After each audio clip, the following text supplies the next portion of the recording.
I guess a little bit of background I think is important before I start talking about the politics of the Super Bowl. I attended every Los Angeles Rams football game, preseason and regular season, from 1951 through 1963. The only reason I didn't continue was I went away to college, okay? Now, I was about 7 years old when I started going to these games, so I was being taken by one of my father's close friends, and then later one of my neighbors. So I started out very early following professional football, and even though I was in Los Angeles, I was a 49er fan. That's a story in and of itself. Secondly, and this is relevant to our story, I saw the 1958 NFL championship game on television. It was carried by NBC, and it was the first time that the NFL's championship game was covered on national television. This is a very, very pivotal moment in our story. And in fact, that game was considered at the time, and is still considered, the greatest football game ever played. It was between the New York Giants and the Baltimore Colts with Johnny Unitas as the quarterback. And it was a great game. Secondly, in August of 1960, I attended at the Los Angeles Coliseum the very first game ever played in the American Football League. And it was between the Los Angeles Chargers, who the next year became the San Diego Chargers, and the New York Titans, who later became the New York Jets. And in fact, on the kickoff, a fellow named Paul Lowe for the San Diego Chargers ran 106 yards, and I jumped up and yelled, "What a way to start a new league," okay? I didn't know how prescient that was going to be. By the way, there were only 6,000 people in the stands that night, so this was, at the time, a very fledgling development. The other, I guess, a couple other points. I actually played football for 1 year when I was in the 9th grade at a Catholic high school in Los Angeles. And I played JV football. And I loved football. I loved it immensely. I loved to play it. I loved to throw the ball around, to catch the ball, etc. But at the end of the year, we scrimmaged the varsity. And I was a defensive end at about 132 pounds, something like that. And I ran into the backfield. And I got plowed over by a pulling guard who was about 210 pounds. And at being, believe it or not, being 13 years old, I was on the ground, almost underneath the ground, and I said, "I'm going to quit playing football. This is dangerous." And so I have a kind of a history of understanding the danger of football as well from a personal point of view. The next point is that I have seen via television every Super Bowl that's ever been played, the 49 Super Bowls that have been played. Twice I was out of the country and the game was live on television. And 1 year I was going to try to avoid it and ended up being at an appliance store and watched the game on TV. And I have sworn to myself that this coming Sunday, I'm going to go to an August Wilson play in Mill Valley while the Super Bowl is being played. I've already bought the ticket. But I am going to tape the game and come home and watch it later because I don't feel like sitting for 4.5 hours watching a football game.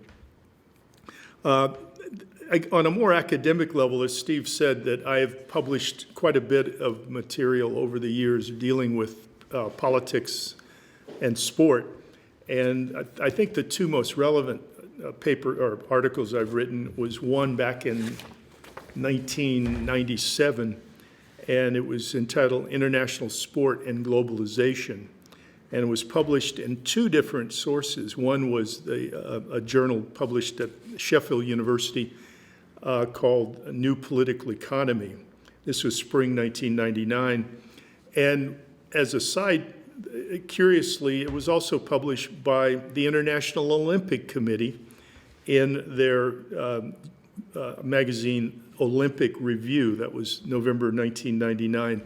And how I got it on in the Olympic Committee's magazine is a story in and of itself. The most recent article, and the one probably I'm most proud of, is an article that was published in Socialist Register 2015.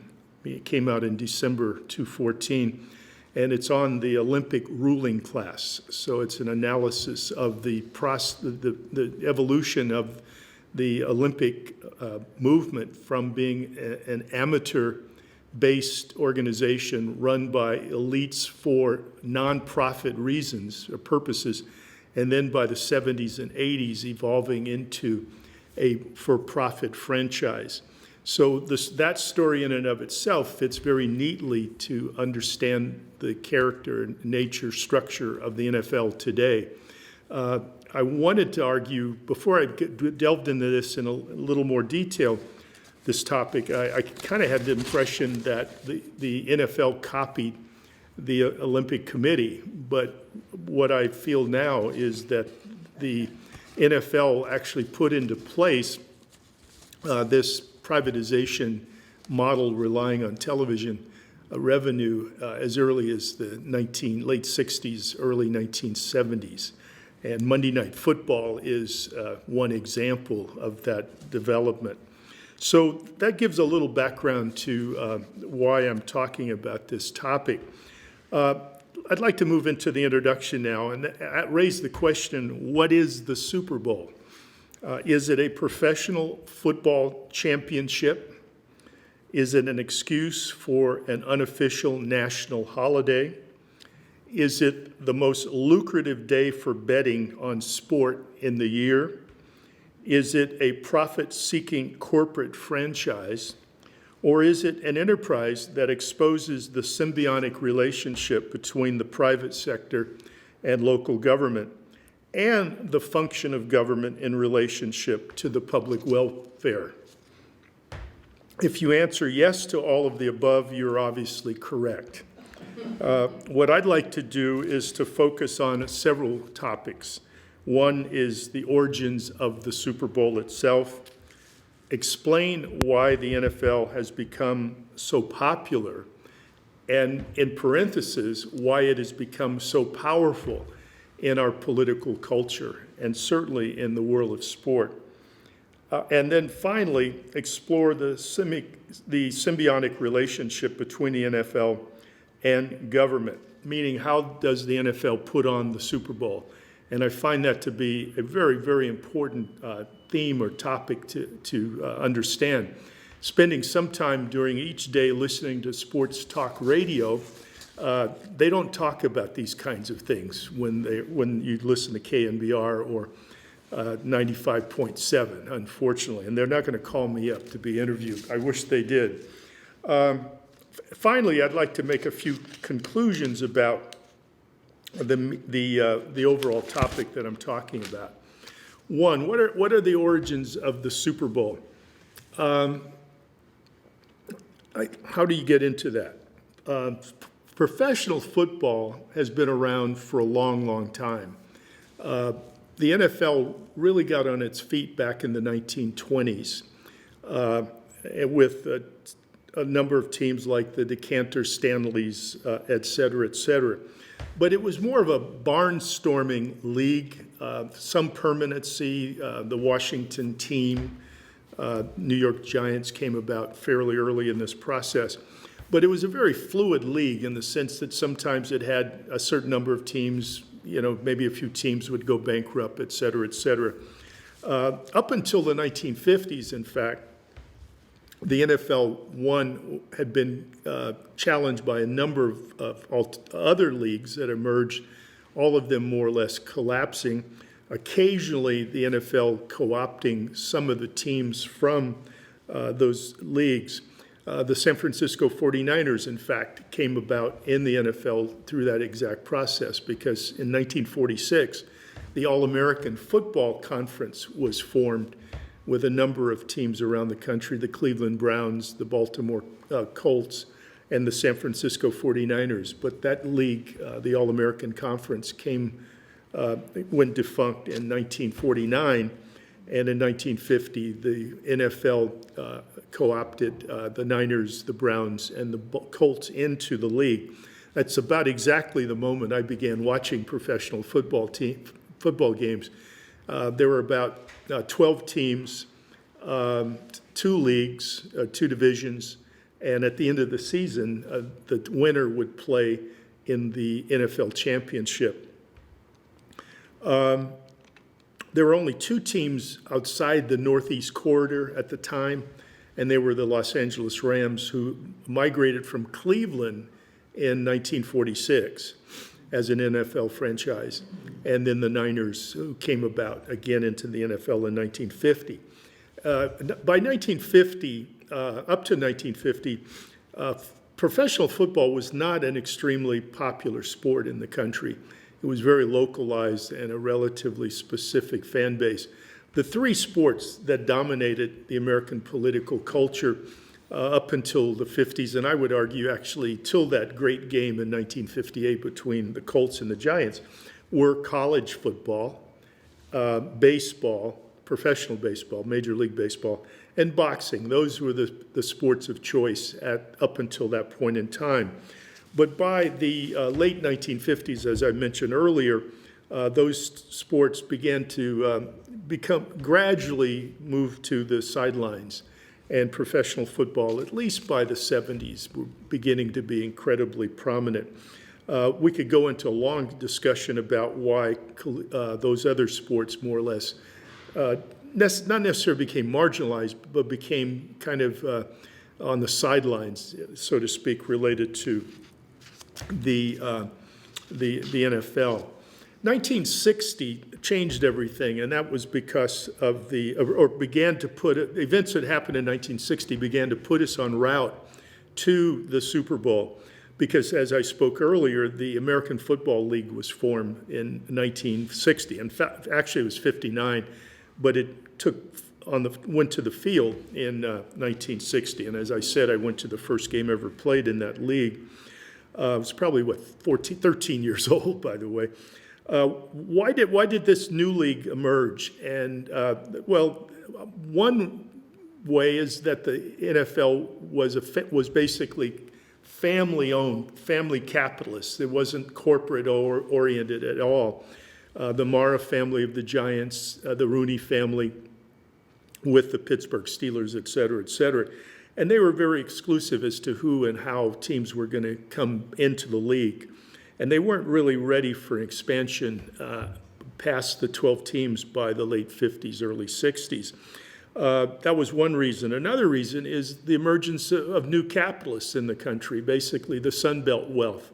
And it's not by accident that 2 of the major players in the formation of the American Football League were Lamar Hunt, the son of H.L. Hunt, and Bud Adams of the Adams family, both capitalists controlling oil and gas in Texas, et cetera. Obviously new wealth that wanted to have their toy, i.e. a professional football team. And because the NFL was not necessarily allowing them to come into the league, they decided to form their own. And in fact, the NFL a year later did go to Hunt and propose that he could bring a team into the league, but he had decided he was enjoying forming a new league more than that. Also, Barron Hilton was the owner of the LA Chargers, by the way, of the Hilton hotels. Contemporarily, I guess Paris Hilton would be be part of that family. From 60 to 66, the 2 leagues were competitive leagues, and as a young person, we were all young at that time. As a young person, even though we liked the NFL, we kind of identified with the AFL because it was the new upstart league. But more importantly, the AFL began to do things that the NFL had not done before. The AFL actually began recruiting black players from all Negro colleges in the South. And a whole number of their stars were from schools like Southern or Grambling or Prairie View, schools that the NFL refused to draft from.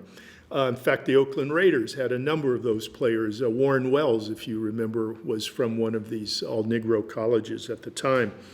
The AFL also began to raid the NFL players as well and offer them higher contracts when their contracts ended. So many of them jumped leagues. Also, the drafts of the two leagues were held on the same day, and the AFL tended to outbid the the NFL for some of these players. So by '64, the owners of the NFL began to realize that their product was being endangered, and the AFL was becoming more and more prominent. The AFL also played a more wide open offensive game as well, a lot of passing, where the NFL was still basically a running-based league, although they had Jim Brown, so he's still the greatest football player that ever lived in my mind. By '64, there actually began to be behind-the-door talks initiated by the NFL to try to form some kind of merger of the two leagues. And in fact, the reason why the merger didn't take place in 1964 was that the Oakland Raiders, by this time run by Al Davis, and the New York Jets, owned by Sonny Wisner, refused to move. The NFL wanted the Oakland Raiders to move to Portland, Oregon. And they also wanted the New York Jets to move to Memphis, Tennessee. And so they refused to do that. I know a lot of Raider fans don't know that history, and obviously they're glad, well, they're going to move somewhere else one of these days anyway. But the actual merger was resolved in 1966. One important footnote to this, but in '66, the NFL picked Al Davis to be its commissioner, and Al actually accelerated the rating of NFL teams. And if there tends to be a tendency within the NFL that doesn't like the Raiders and doesn't like now Mark Davis, I would claim very strongly that it goes back to the father and what the father did even in the '60s, much less moving the Raiders to LA in 1983 without getting permission from the NFL. So there's a lot of back channel politics going on. The merger was resolved and finalized on June 8th, 1966. The deal was that the two leagues would remain separate until 1970. They would play their regular schedules, but at the end of the year, they would play a world championship game. But the two leagues would compete, and in fact, that's exactly what happened. What was also part of the original discussion was in 1970, the two leagues would merge into one league, and they would have a championship game at the same time, at the end of the season. Also, there was significant realignment of the two leagues as well to have equal number of teams in the league. As some of you may recall, the first World Championship game was held in the Coliseum in January of 1967. The game was blacked out in Los Angeles. Tickets were $4 to $12, okay? And it wasn't a sellout. And the commercials were sold for $37,000 for 30 seconds. For this Super Bowl, the commercials are $5 million per 30 seconds, by the way, to give you some idea of where we're going in this discussion. The first 2 years, the Green Bay Packers, were one of the great teams in professional football, easily defeated the AFL teams. But the real kind of psychological impetus to the merger was in '69 when Joe Namath led the New York Jets to easily defeating the Baltimore Colts, 16-7. The 1970 season was the first season for the now unified league, the National Football League. And this is basically the beginning of the Super Bowl, because in the 1964 game, Lamar Hunt actually is responsible for calling the game rather than a world championship, the Super Bowl. And the reason why he kind of thought of that was his children were playing with a little toy at the time called a super ball. And so that was transposed into labeling the game. And obviously it is a significant marketing frame that is more relevant today than it's ever been. The next topic is, why is the NFL so popular? And more importantly, why is it so popular in the realm of sport? Just to initiate these comments, the NFL in the last few years has been averaging anywhere between $10 to $12 billion in revenue annually.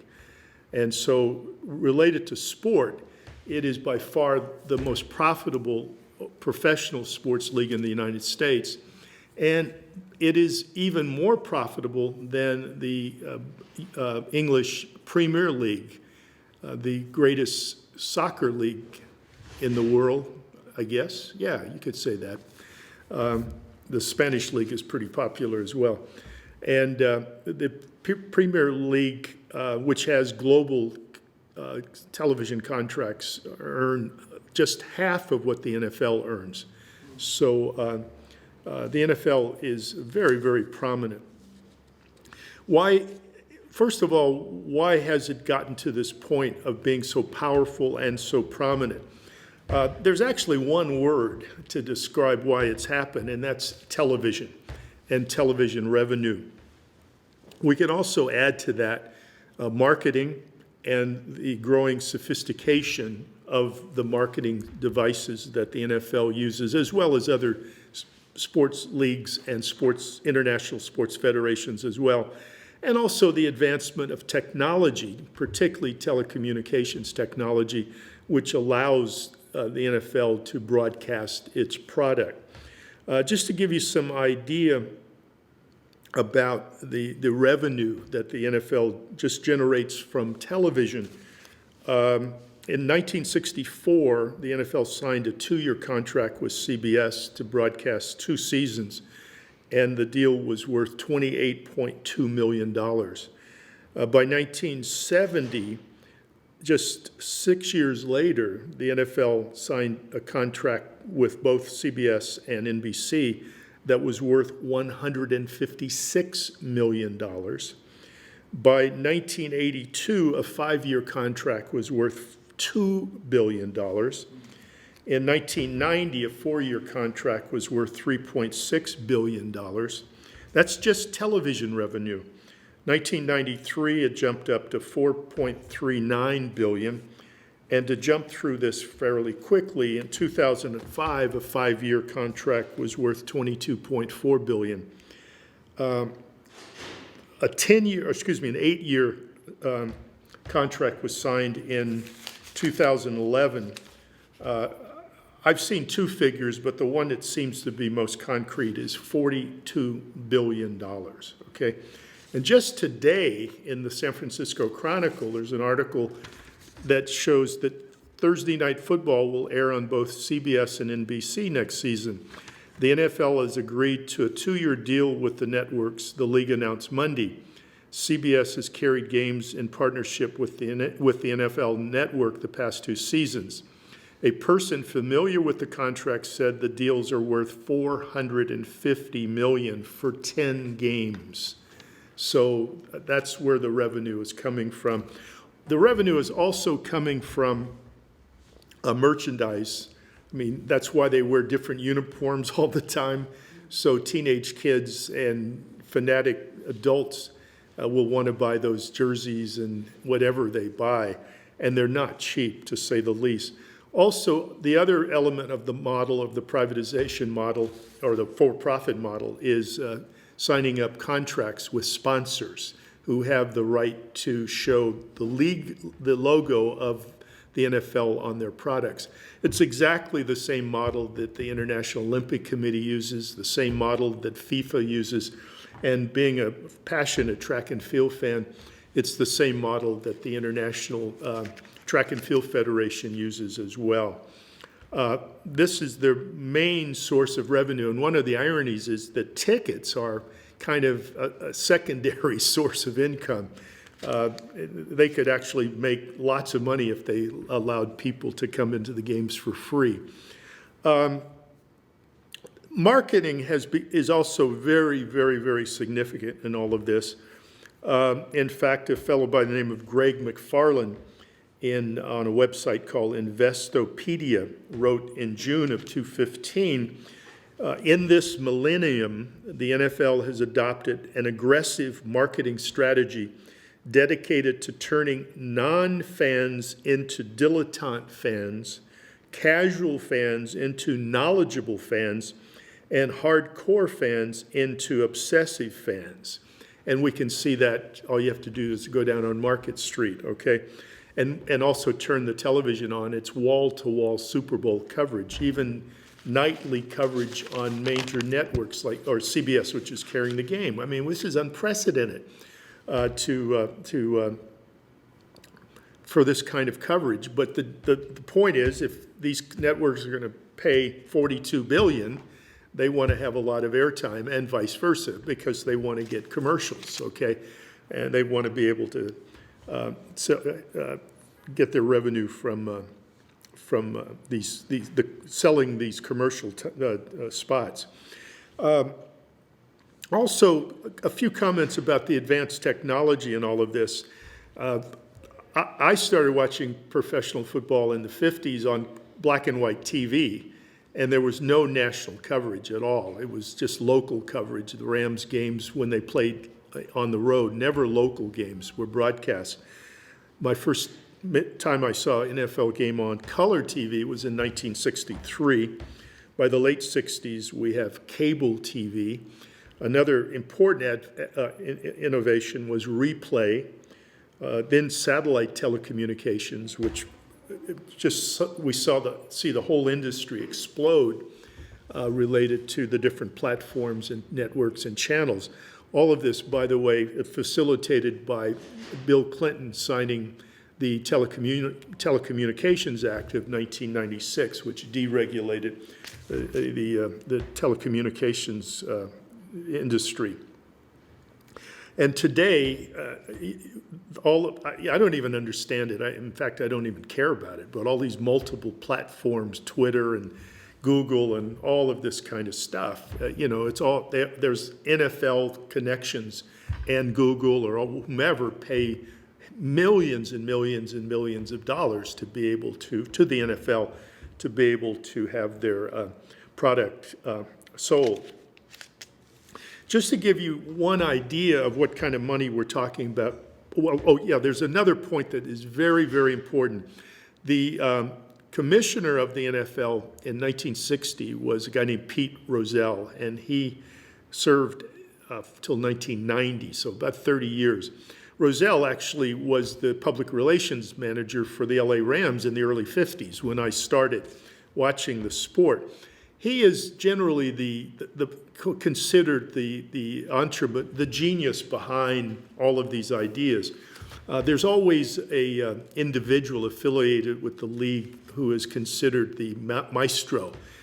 Ted Turner, Juan Antonio Samaranch with the Olympic Committee, et cetera, et cetera. But if it wasn't for television revenue, technology, and deregulation, these individuals would not be as successful with their projects. So it's not just them, it's a whole context that they're operating in. Along those lines, the genius of the NFL is, and this is Rozelle's idea, is of the team and the number of teams, now 32 teams, those teams divide the revenue equally among the 32 teams. The television revenue, the advertising, the sponsorship, and the marketing revenue. So that guarantees a certain profit every year for every team. How do you call that? Is this the free market? Is it a cartel? Is it a cooperative? Is it socialism? We could discuss that at some point. But it is certainly not the free market, to say the least. Okay, so meaning every team is guaranteed a certain profit.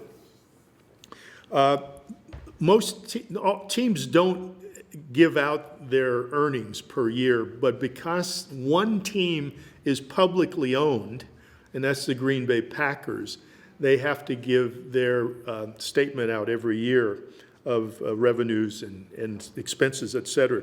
So we have on record the information from the 2014 Green Bay Packers. That year, they were given by the NFL from this revenue sharing $226.4 million. They also earned from tickets, local merchandising, and local radio and things like that, another $149 million, which was 16% higher than their earnings they'd had the year before. In fact, the amount they received from the NFL was 21% more than they'd received the year before. So their total earnings came up to be, $372 million. So that gives you some idea each year how much each team is earning in this system. Also, it's estimated in recent years that the value of each franchise has gone up. For example, in 2006, each franchise was valued at about $860 million. In 2015, it's $1.43 billion. Although each franchise is not necessarily worth that amount. For example, the Raiders are one of the lowest capitalized teams, where the Dallas Cowboys are the richest team, over $3.6 billion worth in the market at this point.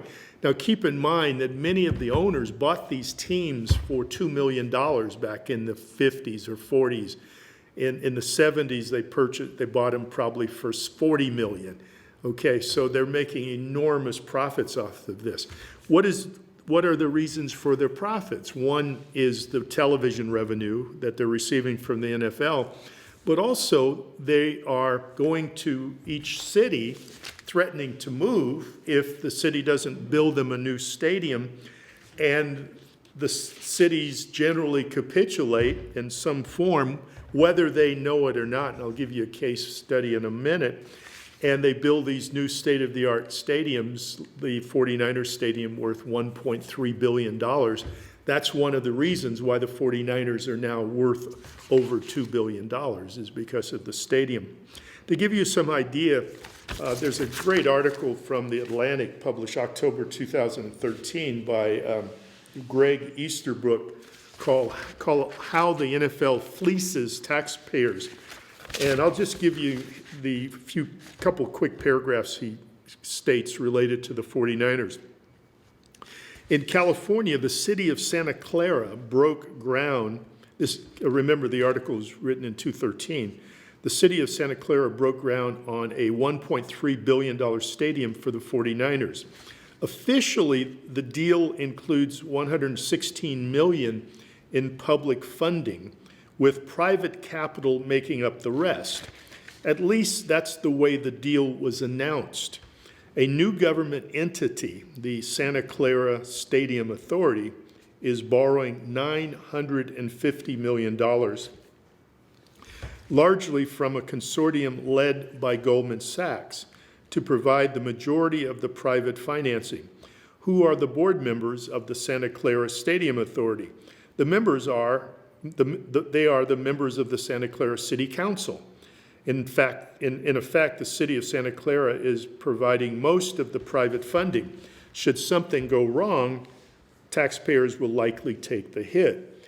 Now, the 49ers are supposed to pay Santa Clara $24.5 million annually in rent for 4 decades, which makes the deal from the team's standpoint a 40-year loan amortized at less than 1% interest.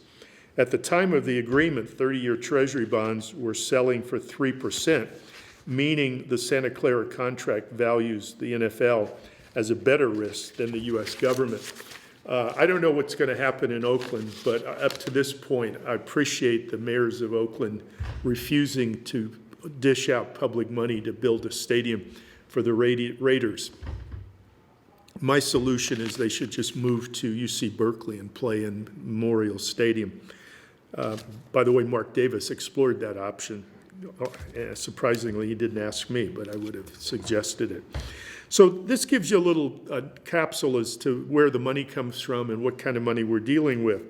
Why is the NFL so popular? Now, keep in mind, I like football as well. So I'm not one of the lefties that doesn't know anything about sports or doesn't care about sports, but I do watch sports with a critical eye. I think that's been observed as we speak. But I personally am looking at this popularity from the outside because it is worthy of analysis. Why is it so popular? I think the first reason is the obvious, and that's the sophistication of this comprehensive marketing strategy that the NFL has been carrying out for a long time, and then heightened in since 2000. One of the interesting examples here is that the NFL calculated to go after women to be football fans. And large numbers of women now are football fans. There's a whole marketing of team jerseys for women, for example, and all of this kind of stuff. So it's a niche that the NFL targeted and has been able to capture a significant part of that niche. One of the interesting observations here is that only 30% of people who consider themselves rabid NFL fans ever go to an NFL football game, meaning they watch it on television. Secondly, I would argue that the second reason is that football, the spatial nature of football is designed for television coverage. I mean, it is covered, it's the best, there isn't a sport that's covered as well by television as football.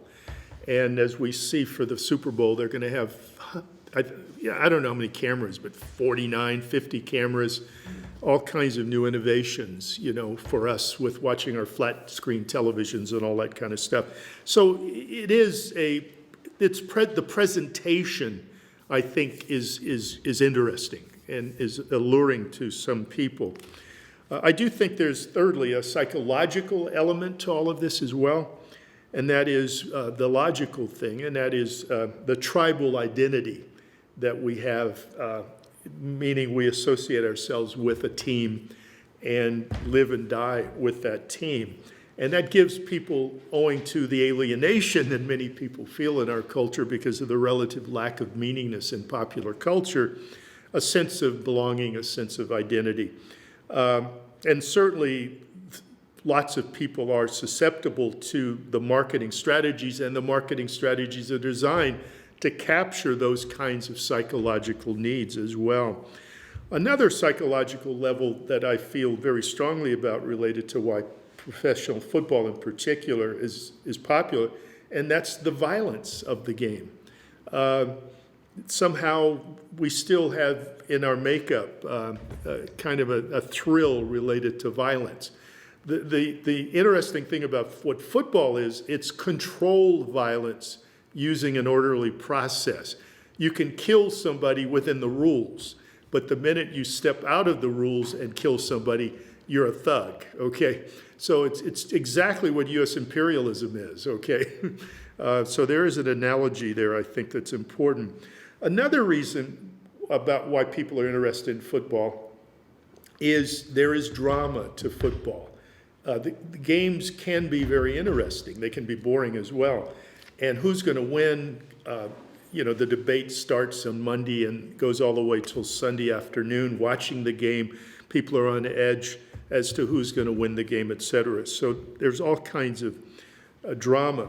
One of the marketing strategies of the NFL has been to facilitate that drama through parody, okay, through parody. One of the interesting things through the rules and the organizational structure of the NFL, they actually design the game so the most teams can still be potentially in the playoffs as late as it is possible in the season, if that makes any sense. And part of the revenue sharing is designed to have each team have enough revenue to try to put together a decent team. Now, the quality of the various teams also have to do with the talent and genius of the general managers, et cetera, et cetera. So there's still a human variable in that. Certainly the 49ers are an example of a lack of talent in that realm, at least since Harbaugh has left. Also, there is a salary cap in the league as well, so no team can pay more money than another team for players. That was one of the reasons why the 49ers were so successful in the 1990s, is Ed DeBartolo, the owner at the time, paid all kinds of money to get the best players, okay? The league doesn't allow that anymore based on its rules. And a couple other reasons, and this next one is very, very important, and that's betting. That's betting. That with not only legal betting, quote unquote, but illegal betting is very prominent in professional football. And in fact, on the Super Bowl itself, it's estimated, this is from last year, that $4 billion will be involved in betting on this one game. Only $100 million from the Vegas places, Vegas casinos, and the rest are informal betting arrangements.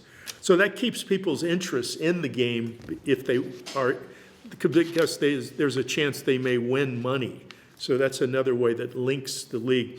With these new online betting agencies, DraftKings, et cetera, which are now being tested in court, particularly in New York, the leagues are trying to be involved in endorsing these online betting agencies, which kind of, up to this point, skirt laws related to betting, so they'll have another pool of revenue to generate for their league. The NBA is doing that as well. So those are some points. Also, one other final reason why football is so popular, it's because there's nothing else on TV to watch that is of interest. I remember as a kid, you had the Rams on Sunday afternoon, and you had Alistair Cook and Omnibus, okay, which was an intelligent show, and we oftentimes watched Omnibus rather than the game. At least my mom made us do that, okay. The third and last topic, I hope I'm not running too much, okay. The third and last topic is at the core of what we want to talk about, and that's the politics of the Super Bowl. There's so much material, and I've read a lot in the last week, and my goal is to try to distill what I think is very important here about the politics of the Super Bowl. Actually, the more I've read this, that is a major impetus. This is why I'm going to go see the August Wilson play on Sunday rather than watch the game live.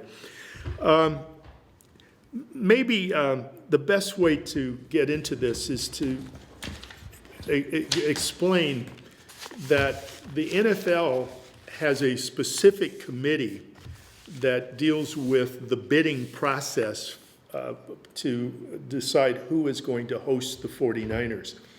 And in that process, they give the various cities or bidding committees from the various cities a 153-page document that is entitled the NFL Super Bowl Bid Specifications.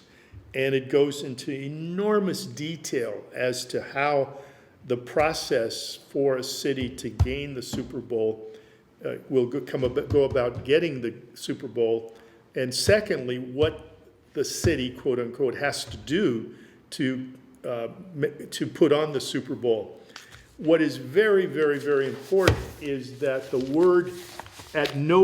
phrase "at no cost to the 49ers" is in that document, I think 150 times, which means the burden of putting on the Super Bowl is placed on the host city.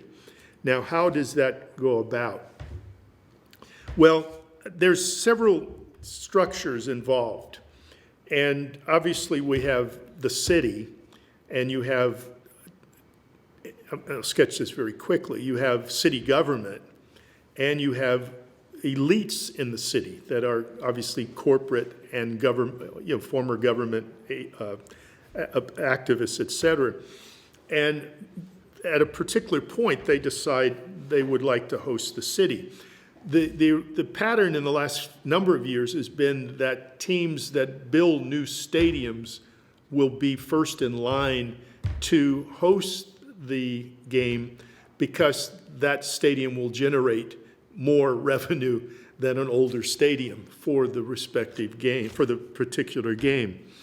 The other element involved is the team itself, the local team, the 49ers here and obviously Oakland, but it'll be 49ers basically, who built the stadium, as I've just described, although they did receive a couple, I think 200 to 300 million from the NFL, a no interest loan, by the way, but that money was generated from the kind of revenue we talked about before. And as we know, the consumer at the final end is the one that always pays for this anyway. Then you have the NFL, which is overseeing the Super Bowl itself. So how that works is that in a respective city, I remember when they were talking about building the stadium in Santa Clara, the rhetoric to endorse the support for that construction was that we will be able to host a Super Bowl, okay? So that's kind of built into the rhetoric of this process. So the fact that the Niners were going to have a Super Bowl was in line a long time ago.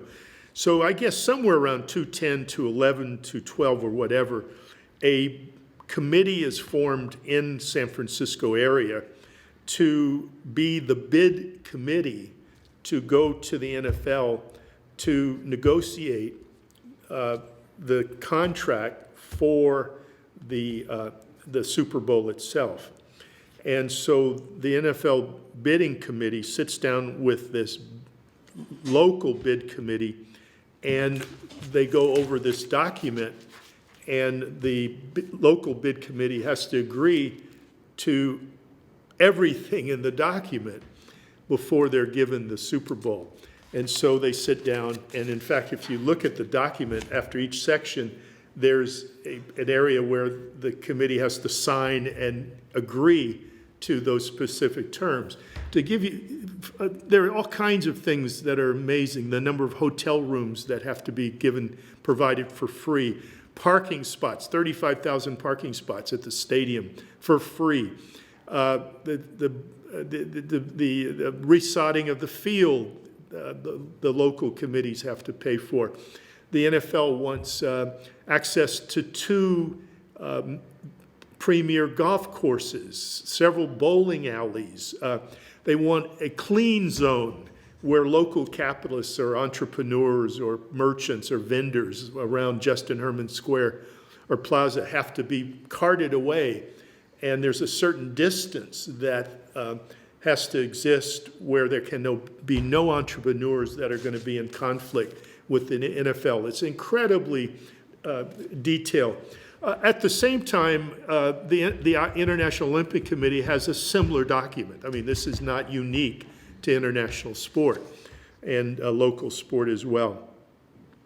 Now, the first thing the NFL asks of the bidding committee is to form a host committee, which is the formal body that puts on all of the activities and covers all of the demands that the NFL wants.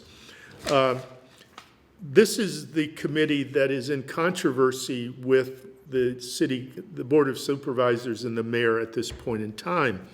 And as Steve told me earlier, that there was never actually a contract signed between the host committee and the city to reimburse the city for the cost involved.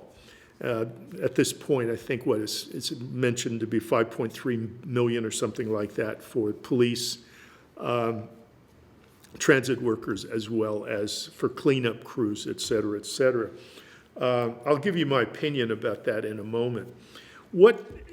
How we can define this host committee, that it is actually the privatization of public services.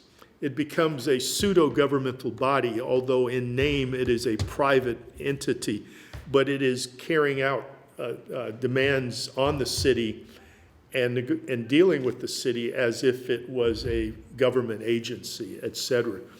But again, everybody's so eager to have the Super Bowl in San Francisco area, so why are we concerned about these realities, to say the least?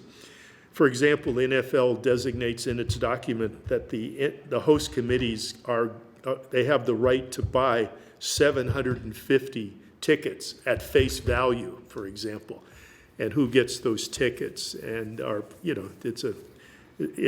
gets to show up at the game and hobnob with the big time people.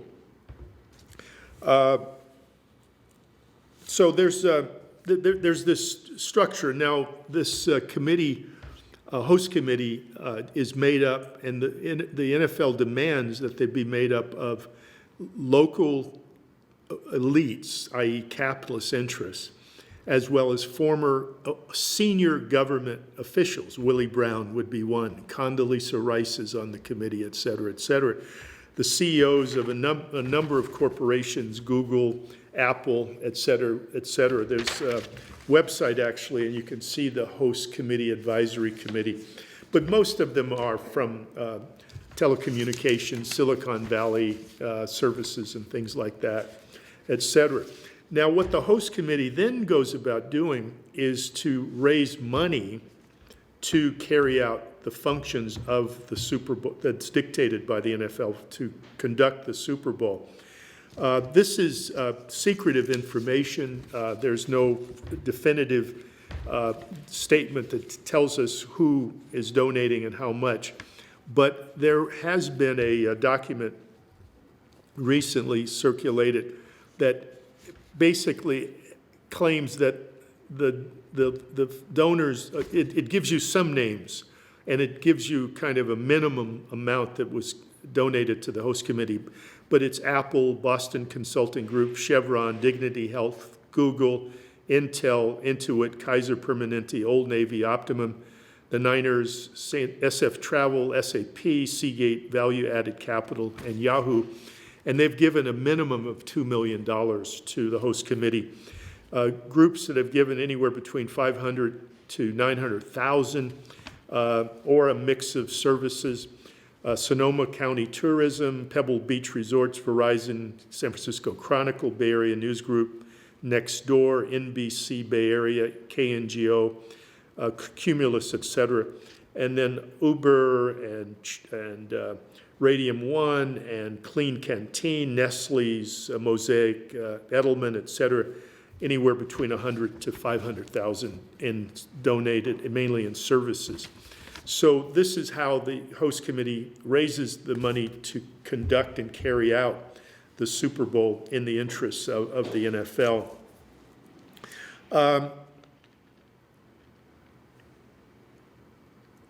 We could go into much more detail, but I think that's sufficient to give an overview to kind of begin to wrap this thing up.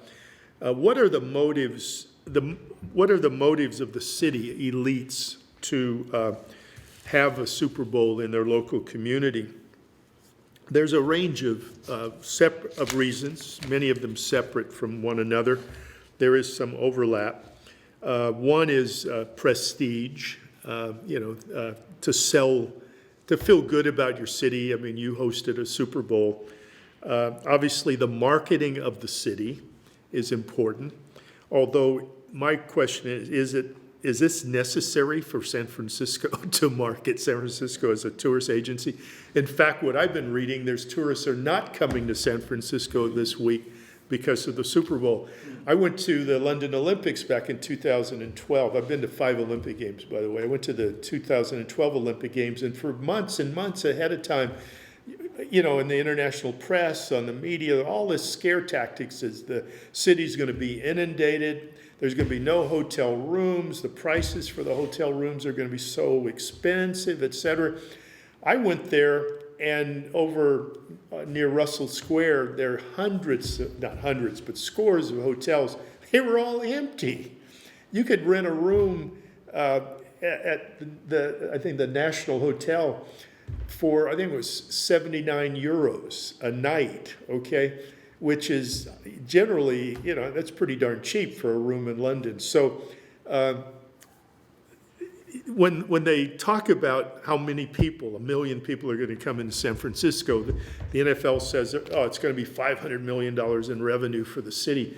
That's poppycock, okay? Most sports economists, Andrew Zimbalist at University of Amherst in Massachusetts, who's one of the top sports economists, examining a number of cities in the last 15 years, says that the revenue generally is somewhere between 30 million to 90 million, okay? Now, San Francisco may be a little bit more than that for, just the cost of living here, et cetera, et cetera. But this is, the marketing process. That's part of the deal. Now, I would argue when Indianapolis hosted the Super Bowl a few years ago and Minneapolis will host it in 2018, maybe they will need the Super Bowl to market their cities, but certainly not San Francisco. The third reason is this is literally an annual convention for professional football, for media coverage, the reporters, the editors of the sports pages, the public relations firms, all of this. This is just like any association having a convention. The Super Bowl is their annual convention. And it is also the party as well, and that's partly what the conventions are about as well. I think the fourth reason for the motives of a city to host the Super Bowl, or at least the elites in the city, is related to corporate networking. And in fact, if you look at the literature from the NFL and the Super Bowl 50 committee, the host committee, much of it is about, Silicon Valley and the tech giants there, and how this will be a springboard for more marketing and more sales for many of the tech firms, et cetera. So that's pretty transparent on top of the story. At the same time, the Super Bowl is a sop to the public. And in fact, looking at how much a ticket costs, the last time I looked, the cheapest ticket was, I think, $5,300, and that was like 4 or 5 days ago. And as the game gets closer, those tickets will be more expensive. I was, again, at the London Olympics, and I had a ticket for the evening of when Usain Bolt ran 100 meters. And to be very candid, I had paid face value $500 for the ticket. That's how much I wanted to be at the Olympics. But I could have sold that ticket that night for 10,000 euros, okay? 10,000, that shows you how dedicated and passionate I am to the sport, okay? I could have paid for my trip and a lot more, but that gives you some, I don't know if the Super Bowl is going to warrant that kind of markup, but that certainly will happen. One of the sops to the public is the free Super Bowl city. I haven't been. I don't want to go. I have a close friend who has had a long career as a consultant in transportation in the Bay Area. She's worked with Muni and BART and a number of agencies. She told me just yesterday that she and one of her former colleagues actually went to Super Bowl City to look at it a day or two ago.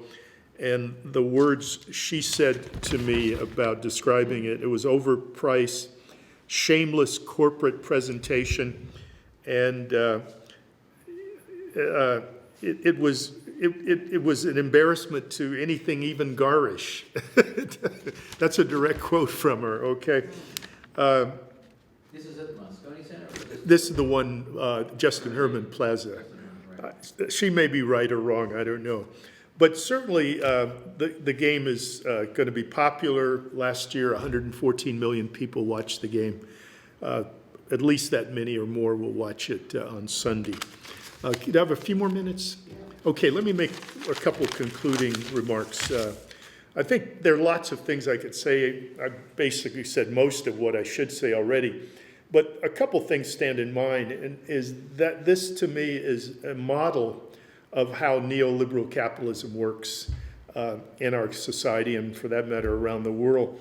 I have been a strong advocate. In fact, as long ago as 1973, I wrote an article in a sports political journal calling for the municipalization of sport, that the cities should own teams and the revenue generated by the teams should be plowed back into the community. And I still advocate that very strongly. I don't want to get rid of sport, but I want to restructure sport so that it is beneficial to the community and not to the billionaires that control our society and our community. The other point is a more philosophical point, and it deals with how me, as a Marxist, socialist, radical, whatever I am, has dealt with this proliferation or this exponential corporatization and privatization of sport in all realms. Again, track is my sport, and I've seen it being ruined on the collegiate level and on the international level through corporatization and privatization. It's no longer a joyful sport. It's about making money is what it's about. And it's a shame. Although in the old days, the guys and women had to quit running on an international level, the Olympic level, at age 21 because there was no money so they could continue to run. Many of those athletes would have been outstanding up into their 30s, but they weren't able to do that. So how do I walk through this minefield of corporatization and privatization and still enjoy sport? I hearken back to an article that was published in Sports Illustrated in December, I think it was December 25th, 1972, written by a journalist, reporter for Sports Illustrated called Bill Gilbert. And the title of the article was Troubles from a Gleaning Time. And the premise of Gilbert's article, and I never got a chance to meet him. I knew some of his friends, but I really wanted to talk to him. He passed before I had a chance to meet with him. But what he argues, he sees this beginnings of the corporatization of sport in the late 60s, early 70s, when television, cable television and color television was taking off as a vehicle to bring sport to the public and to exploit that. And he kind of forewarned what the future was going to be like. And if he was here today, I think he'd be appalled, although not surprised at what has come about. So in his article, recognizing the fears that he saw, he came up with a framework as to how to understand sport. It's not a class analysis necessarily, nor is it Marxist, but I think it's been helpful for me. He argues that there are three levels of sport. One is big sport, and that's money, okay? And everything about big sport is to make money, regardless of what the health-related issues are related to the players themselves. Secondly is play. And play is when you go out on the playground with no coaches, no rules. Halftime, you go out on the street and you throw the football and you enjoy it, and then you continue to play. Okay, we played when we were kids. Okay, and that's why I hate Little League and little Pop Warner football. Let these little kids do it on their own. Okay, because they're much more democratic with a small d than the adults are going to be anyway. Okay. And what he does is he splits through the middle of big sport and play by defining something called high sport. And what high sport is excellence. It's brilliance. I hate the Warriors, the fact that the Warriors are going to leave Oakland and move to San Francisco. The working class people of San Leandro and Hayward and Oakland who have been dedicated to the Warriors for all these decades probably will not be able to afford the tickets in the new indoor arena, okay? I don't like that, okay, at all. But nevertheless, when I look at this Warrior team and I see Stephen Curry, within the context of big sport, I am seeing high sport that has never existed before. It's genius, it's brilliant, it's mind-boggling to watch, you know? And so this may be a rationalization on my part, but this is how I've survived through this many decades to watching sport. When I go to the Olympics, I mean, Usain Bolt earns $40 million a year. Does he take drugs? I don't know. All I know is when I watched him run a world record at Berlin in 2009 at 9.59 and a 19:19 200 meters, I start crying, okay? Because I've seen something that human beings have never done before, okay? Which also means that barriers have been broken and other people will follow through those barriers. So that's all I got to say, okay? Thank you. Yes, a question? Okay, I have one question, Okay. your comment. One question, why 49ers, when they're at the candlestick for, the 80s and they're, very empire period, never had the Super Bowl here?